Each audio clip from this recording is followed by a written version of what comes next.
السلام الاخوان، كثيرين بخير، لاباس عليكم؟ ان شاء الله تكونوا بخير وعلى خير في افضل الاحوال.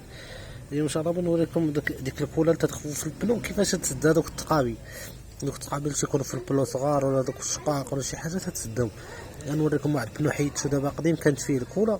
البنو عيان لواحد الدرجه كبيره وكان خدام مزيان، فهمتي؟ ما تينقص ما حتى شي حاجه. لا نتوما شوفوا بحال ما هاد الشقيقه هو كاين هنا، شفتوا؟ هاي الكولا راه داخله فيها، هاي شفتوا؟ عند عشق اخر، عشق اخر، شفتوا؟ هاو تاهي الكرة داخلة فيها، هي شتي؟ ديك الكرة تيكونو فيها واحد الحبيبات بحال هاك تيدخلو في هادوك الشقاق.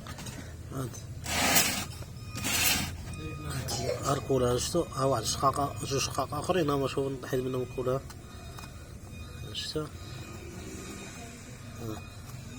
تكون داخلة هادوك الشقاق تتسدهم، تيكون فيها هي الماء وواحد الحبيبات، هداكشي ها هما الشق الاخر، هاو شفتوا؟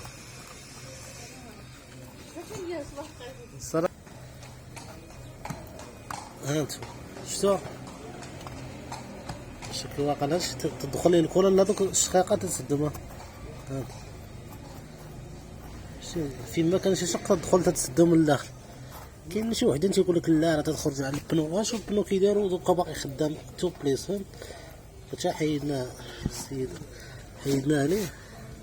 قلت نشارك معكم هاد المعلومة هادي.